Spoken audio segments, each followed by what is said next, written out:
नमस्कार, भारत समाचार देख रहे हैं आप और मैं हूं आपके साथ प्रियव्रत दीक्षित। चलिए खबरों की शुरुआत कर लेते हैं दिल्ली से। बड़ी खबर जहां पर मुख्यमंत्री पुष्कर सिंह धामी का दिल्ली दौरा है, जहां पर सीएम धामी ने जेपी नड्डा से शिष्टाचार मुलाकात की है और साथ ही साथ आपको बता दें कि स्वास्थ्य सेवाओं के विस्तार पर चर्चा की गई है। श्रीनगर मेडिकल कॉलेज में ट्रामा सेंटर की मांग की गई है, तो वहीं हेलीकॉप्टर सेवा, आयुष्मान भारत बजट बढ़ाने की भी मांग की गई है। तो बड़ी अपडेट, बड़ी जानकारी। आज केंद्रीय स्वास्थ्य मंत्री जेपी नड्डा से मुलाकात की गई है। सीएम पुष्कर सिंह धामी दिल्ली के दौरे पर है और इस दौरान वो उत्तराखंड के विकास को लेकर तमाम मंत्रियों से मुलाकात करते हुए नजर आ रहे हैं। इसी को लेकर आज स्वास्थ्य को लेकर बातचीत करने के लिए जेपी नड्डा से मुलाकात की गई है और साथ ही साथ आपको बता दें कि कई चीजों को लेकर आज चर्चा की गई है। स्वास्थ्य सेवाओं के विस्तार पर चर्चा की गई है और साथ ही आपको बता दें कि श्रीनगर मेडिकल कॉलेज में ट्रामा सेंटर की मांग की गई है। तो बड़ी अपडेट, बड़ी जानकारी आप तक पहुंचा दे। हेलीकॉप्टर सेवा, आयुष्मान भारत बजट बढ़ाने की मांग की गई है। तो मुख्यमंत्री पुष्कर सिंह धामी का दिल्ली दौरा है। दिल्ली से बड़ी खबर सामने आई है, जहां पर आपको बता दें फिलहाल दिल्ली के दौरे पर हैं और आज जेपी नड्डा से शिष्टाचार मुलाकात की गई है। तस्वीरें साझा की गई हैं, उपहार भी दिया गया है सीएम धामी की तरफ से और मुलाकात की गई है। स्वाति पाठक हमारे संवाददाता दिल्ली से हमारे साथ जुड़ चुकी हैं फोन लाइन पर। स्वाति, इस मुलाकात की क्या कुछ मायने हैं, क्या अपडेट जानकारी, कौन कौन सी योजनाओं को लेकर चर्चा की गई है आज इस मुलाकात पर? देखिए, दिल्ली दौरे पर इस वक्त उत्तराखंड के मुख्यमंत्री पुष्कर सिंह धामी हो और लगातार जो मुलाकात का सिलसिला है वो जारी है। आज केंद्रीय स्वास्थ्य मंत्री और बीजेपी के राष्ट्रीय अध्यक्ष जेपी नड्डा के साथ मुलाकात पुष्कर सिंह धामी ने की है और इस दौरान स्वास्थ्य सेवाओं के विस्तार को लेकर चर्चा की गई है। प्रदेश में जो अलग अलग जगह, चाहे हम रुद्रपुर की बात करते हैं या और भी अन्य जगहों की बात करते हैं, तो वहाँ पर किस तरह से स्वास्थ्य सेवाएं जो हैं वो बेहतर हो सके, इसको लेकर जेपी नड्डा के साथ चर्चा की गई है। वहीं पिथौरागढ़ को लेकर भी चर्चा की गई है, रुद्रपुर को लेकर भी चर्चा की गई है और एम्स ऋषिकेश से जो संचालित होती है एयर एम्बुलेंस, उसके विस्तार को लेकर भी चर्चा जेपी नड्डा के साथ की गई है। महत्वपूर्ण मुलाकात जेपी नड्डा के साथ मुख्यमंत्री पुष्कर सिंह धामी की हुई है और उत्तराखंड में किस तरह से स्वास्थ्य सेवाओं का विस्तार हो सके, बेहतर हो सके, उसको लेकर बातचीत जेपी नड्डा के साथ मुख्यमंत्री धामी की हुई है। ठीक है, बहुत बहुत शुक्रिया हमारे साथ जुड़ने के लिए स्वाति आपका। चलिए खबरों में आगे बढ़ेंगे और खबर देहरादून से सामने आई है, जहां पर आपको बता दें फिलहाल गृह मंत्री अमित शाह का 19 जुलाई को उधम सिंह नगर दौरा है, जहां पर 1 लाख करोड़ की ग्राउंडिंग सेरेमनी में शामिल होंगे। तो वहीं इन्वेस्टर समिट में 3.56 लाख करोड़ के एमओयू हुए थे। तो वहीं 1 लाख करोड़ से अधिक निवेश को धरातल पर उतारने का काम चल रहा है। तो वहीं आपको बता दें कि रुद्रपुर के स्टेडियम में होगा ग्राउंडिंग सेरेमनी का कार्यक्रम। तो वहीं सीएम धामी के निर्देश पर उद्योग विभाग तैयारियों में जुटा हुआ है। प्रभारी मंत्री गणेश जोशी ने बैठक में दिशा निर्देश भी दिए हैं। तो बड़ी अपडेट, जहां पर सीएम धामी ने बैठक में निर्देश दिए हैं, बैठक की गई है और केंद्रीय गृह मंत्री के दौरे को लेकर तैयारियां पूरी की जा रही हैं। तो ग्राउंडिंग सेरेमनी का आयोजन किया जाना है। पहले बड़े गौरव की बात है कि हमारे माननीय मुख्यमंत्री धामी जी के नेतृत्व में हमारा प्रदेश हर क्षेत्र में आगे बढ़ रहा है। एक इन्वेस्टर समिट देहरादून में हुई थी, जिसमें 3 लाख करोड़ के एमओयू साइन हुए थे। पूर्व में 104 करोड़ के ग्राउंडिंग हुए हैं और 19 तारीख को 1 लाख करोड़ की ग्राउंडिंग हमारे देश के माननीय गृह मंत्री अमित शाह जी के कार्यक्रमों द्वारा यहाँ पर होगी।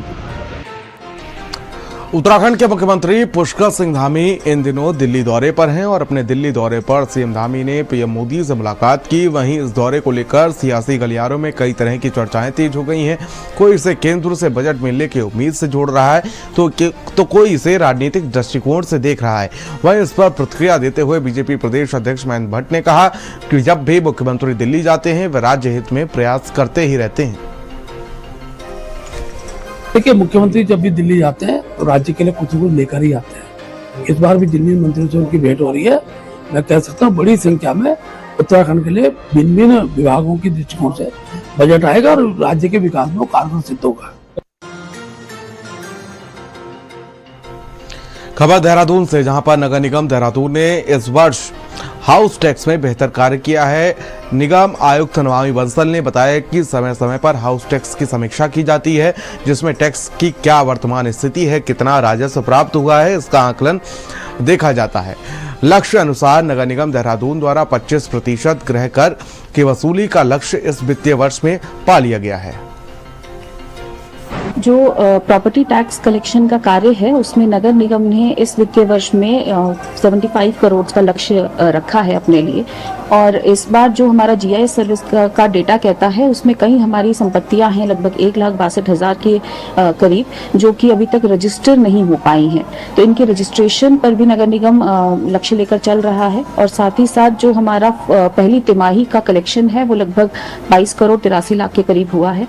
और पहली तिमाही में क्योंकि अप्रैल के माह में छूट भी दी जाती रही है नगर निगम के स्तर से पारंपरिक रूप से, तो ये 20% की छूट के आधार पर लगभग हमने अपने क्वार्टरली टारगेट को एक्सीड किया है। और ये पिछले वित्तीय वर्ष की प्रथम तिमाही की तुलना में लगभग 43% अधिक है। उत्तराखंड में मानसून सीजन के दौरान की एक लैंडस्लाइड जोन है, जहां पर पिछले कई सालों से ऐसी आपदाएं आती रहती हैं जिसमें जान और माल दोनों का नुकसान रहता है। इसमें बद्रीनाथ नेशनल हाईवे पर सिरोपगढ़ लैंडस्लाइड जोन है, जहां पर पिछले 60 सालों में कई लोगों ने अपनी जान गंवाई है। वहीं इस लैंडस्लाइड जोन पर आज तक कोई भी ट्रीटमेंट कारगर साबित नहीं हुआ है। विभागीय सचिव भारत सरकार की अध्यक्षता में उत्तराखंड के पीडब्ल्यूडी विभागीय सचिव के साथ बैठक में चर्चा के बाद फैसला लिया गया कि डेंजर जोन से पहले बाईपास का निर्माण कार्य शुरू किया जाएगा, जिससे नेशनल हाईवे पर श्रद्धालुओं को आने जाने की सुविधा मिल सके। सिरोपगढ़ में क्योंकि काफी टाइम से प्रॉब्लम चल रही है, उसी के क्रम में भारत सरकार ने इसका एक बाईपास सैंक्शन किया था। उसमें 3 पुल बनने थे, थोड़ा सा पोर्शन रोड का था। पहला पुल बना लेकिन उसमें टेक्निकल कुछ डिफेक्ट आ गया था, इसलिए थोड़ा सा कंफ्यूजन था। तो उसमें टीम वगैरह भारत सरकार ने भेजी थी, उन्होंने विजिट करके अपनी रिपोर्ट दी थी, उस पर फाइनल डिसीजन हो गया है। तो उस पे पुल में माइनर कुछ करेक्शन करके उसको स्टार्ट करा जाएगा। उसके बाद जो सेकंड पुल था वो उसको बनाया जाना है, और एक थर्ड पुल था जिसपे काम स्टार्ट करके बीच में रुक गया था, तो उस पर कार्य प्रारंभ कर दिया गया है। और इसी बीच एक बड़ी खबर पिथौरागढ़ से सामने आ रही, जहां पर आपको बता दें कि पिथौरागढ़ में मुबानी में दर्दनाक सड़क हादसा हुआ है। पिथौरागढ़ के मुबानी में दर्दनाक सड़क हादसा हुआ है। बड़ी अपडेट, सवारियों से भरी मैक्स जीप नदी में गिर गई। 8 लोगों की मौके पर ही मौत हो गई है, 3 घायल बताए जा रहे हैं। पुलिस, राजस्व और आपदा प्रबंधन टीम रेस्क्यू में जुटी हुई है। घायलों को खाई से निकालकर अस्पताल में भेजा गया है। तो वहीं मुबानी के बोकटा गांव जा रही थी मैक्स जीप। बड़ी अपडेट, बड़ी जानकारी। पंकज पवार उत्तराखंड से हमारे ब्यूरो चीफ हमारे साथ जुड़ चुके हैं। पंकज, को अपडेट जानकारी मिल पा रही? दर्दनाक हादसा हुआ है। देखिए, बड़ा हादसा हुआ है। हाँ। और मुवानी से, ये पिथौरागढ़ का मामला है। मुवानी से बक्सा जा रही थी ये मैक्स टैक्सी गाड़ी, 150 मीटर खाई में जा गिरी है, और जिसमें लगभग 13 लोग सवार थे, जिसमें से 8 की जो है वो मौत हो गई है और 3 जो है वो घायल हैं। और घायलों को जो है वो खाई से निकालकर अस्पताल भेजा जा रहा है। एक बड़ा हादसा जो है ये हुआ है, और उत्तराखंड में लगातार इस तरीके के हादसे जारी हैं। ये जो घटना है वो थल पिथौरागढ़ सड़क पर जो है ये थल पिथौरागढ़ के इलाके की ये घटना है। और अगर कहा जाए तो एसडीआरएफ और तमाम जो स्थानीय लोग हैं उन्होंने जो घायल हैं उनको रेस्क्यू किया है और वहां से अस्पताल के लिए रवाना किया है। लेकिन आप देख सकते हैं वीडियो में जो बड़ी संख्या में जो मौतें हुई हैं वो वहीं पर आप ऑन द स्पॉट मौतें हो गई हैं, जिसमें लगभग 8 लोगों की मौत हुई है। अभी उसमें कितने महिला हैं कितने पुरुष हैं उसका भी काउंट थोड़ी देर में आ रहा है, लेकिन ये एक बड़ा हादसा जरूर हुआ है। जी पंकज, क्या कुछ जानकारी अभी तक कोई सामने आई है कि ये लोग कहाँ के रहने वाले हैं जिनकी मौत हुई है इस हादसे में? देखिए, ये जो है ये मुवानी के रहने वाले हैं। मुवानी जो है वो पिथौरागढ़ का एक इलाका है, और वहां से बोकटा गांव की तरफ ये जा रहे थे। ये हादसा जो है वो सोनी पुल के पास, ये पिथौरागढ़ के थल के पास जो है ये सोनी पुल है, वहां पर ये हादसा हुआ है। और अगर कहा जाए तो ये अपने आप में एक दर्दनाक हादसा है, जिसकी वजह से बड़ी संख्या में जो है वो एक मौतें हुई हैं। और ये अगर कहा जाए तो ये उत्तराखंड में ये इस साल की दूसरी सबसे बड़ी घटना है जिसमें एक बड़ी संख्या में ये लोगों की मौत हुई है। 3 अभी घायल हैं, उनमें से भी एक जो है वो गंभीर रूप से घायल है जी। पंकज, अभी तक इस हादसे की वजह क्या कुछ सामने आई है, क्या वजह रहा? देखिए, वजह यही बताया जा रहा है कि जो ड्राइवर था उससे कंट्रोल छूट गया या फिर ब्रेक फेल हो गए। अभी क्योंकि एक्सीडेंट थोड़ी देर पहले ही हुआ है और उसमें क्या कुछ उसके कारण रहे, 2 ही कारण इसमें बताए जा रहे हैं। या तो उसके ब्रेक फेल हो गए या फिर उससे गाड़ी संभली नहीं जब मोड़ पे वो आया। तो कुल मिलाकर अब इसकी भी जांच होगी और लेकिन मौत तो हो ही गई है, उसमें जो ड्राइवर है उसकी भी मौत हुई है जी। ठीक है, बहुत बहुत शुक्रिया हमारे साथ जुड़ने के लिए आपका पंकज। तमाम जानकारी के लिए भी आपका बहुत बहुत शुक्रिया।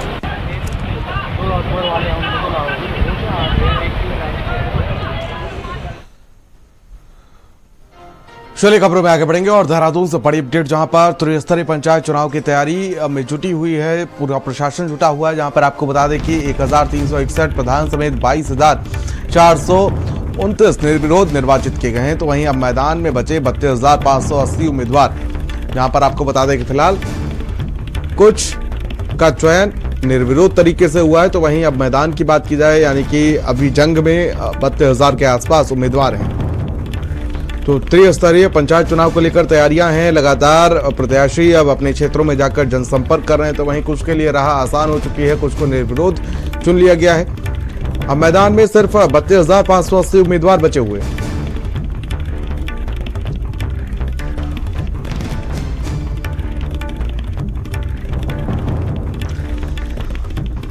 तो मैदान में 32,580 उम्मीदवार बचे हुए हैं और फिलहाल त्रिस्तरीय पंचायत चुनाव को लेकर सियासत भी तेज हो रही है उत्तराखंड में। और साथ ही साथ अभी तक अगर बात की जाए तो कुछ को निर्विरोध घोषित किया गया है, निर्वाचित किया गया है। पंकज पवार उत्तराखंड से हमारे ब्यूरो चीफ हमारे साथ जुड़ चुके हैं। पंकज, क्या अपडेट जानकारी मिल पा रही? बड़ी संख्या में निर्विरोध चुना गया है लोगों को, क्या अपडेट जानकारी, वजह क्या रही इसके पीछे की?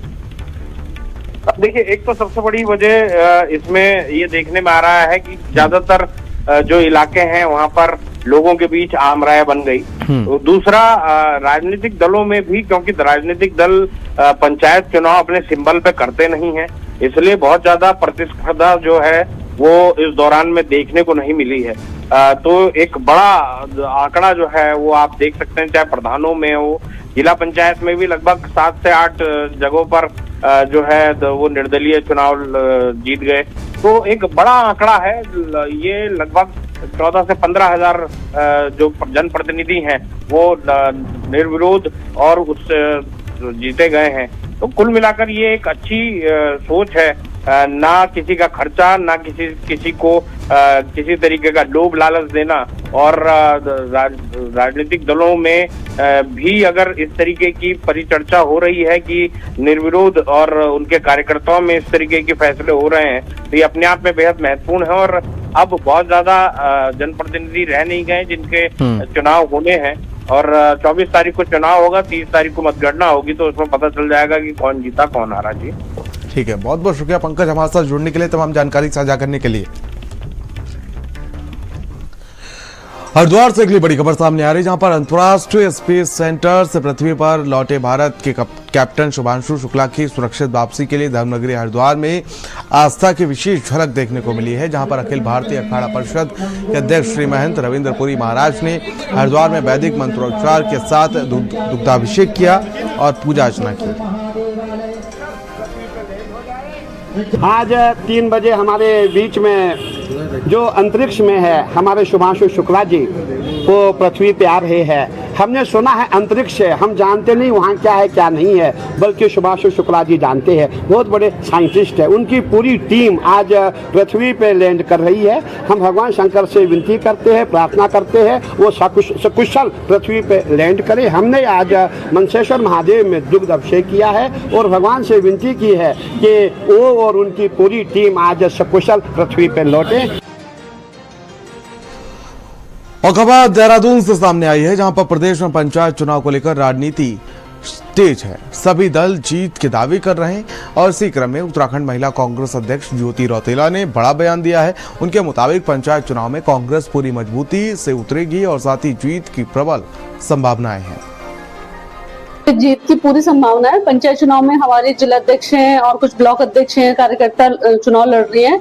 50% महिलाओं का जो रिजर्वेशन है उसमें कई महिलाएं जो हमारे संगठन से हैं वो चुनाव लड़ रही है और मुझे पूरा विश्वास है कि जिस तरह के हालात इस प्रदेश में भाजपा सरकार ने करे हुए हैं, जो नाराजगी लोगों की है और जिस तरीके से लोगों को आज लग रहा है कि भाजपा की सरकार जिन वादों के साथ सत्ता में आई उनको पूरा नहीं कर पाई, तो इसका जो पंचायत चुनाव है हम लोग भारी भरकम रूप से जीतने वाले हैं और इसका ये शुरुआत है 2027 की। राज्य निर्वाचन आयोग ने हाईकोर्ट से राहत मिलने के बाद हरिद्वार को छोड़कर 12 जिलों को पंचायत चुनाव के लिए चयन हुआ है, जिसमें चुनाव चिन्ह आवंटन शुरू कर दिया है। आयोग ने स्पष्ट किया है कि पंचायत चुनाव हरिद्वार में कोई बदलाव नहीं होगा। वहीं आयोग के चुनाव यथावत कराने पर बीजेपी विधायक विनोद चमोली का बयान सामने आया है। सुनिए। देखिए, चुनाव प्रक्रिया चल रही है, चुनाव डिक्लेयर हो गया है और हाईकोर्ट जिस तरह का स्टैंड लिए हुए इससे स्पष्ट लग रहा है कि वो चुनाव को बाधित नहीं होने देना चाहते हैं। आइए, ठीक है, किसी को लगेगा कि चुनाव में जो नियमावली बनी है या जिस प्रकार से चुनाव के अंदर जो भी निर्णय हुए हैं उन निर्णयों को लेकर कोई अगर असंतुष्ट होगा तो स्वाभाविक बात है, कोर्ट के द्वार सबके लिए खुले रहते हैं, तो हाईकोर्ट में अपनी बात रख सकते हैं। उसके बाद कोर्ट का वर्डिक्ट आएगा, वो अंतिम वर्डिक्ट होगा। तो कुल मिलाकर चुनाव नहीं रुकने वाले हैं, ऐसी स्थिति बन गई है। चलिए खबरों में आगे बढ़ेंगे और प्रदेश में पंचायत चुनाव की तैयारी लगातार जोरों पर है। ऐसे में पंचायत चुनाव निष्पक्ष हो, इसको लेकर पूर्व मुख्यमंत्री हरीश रावत ने मौन व्रत लेने का निर्णय लिया है। हरीश रावत के अनुसार उनका ये मौन व्रत उन लोगों को समर्पित है जो लोग आज पंचायती राज चुनाव की धांधली के शिकार हो रहे हैं। केवल पंचायती चुनाव परिणामों का अपहरण ही नहीं कर रहे हैं, बल्कि पंचायती राज भावना की हत्या भी कर रहे हैं। 2016 का पंचायती राज का एक्ट है, हमने बनाया था, आप उसको फॉलो ही नहीं कर रहे हैं। एक्ट के ऊपर सरकार के आदेश आयोग क्रियान्वित कर रहा है। एक्ट जिस बात को साफ तौर पर कह रहा है कोई गुंजाइश नहीं है, तुम उसको लागू करने के बजाय इस तरीके की स्थितियां क्यों पैदा कर रहे हो? और वक्त फिलहाल एक छोटे से ब्रेक का है।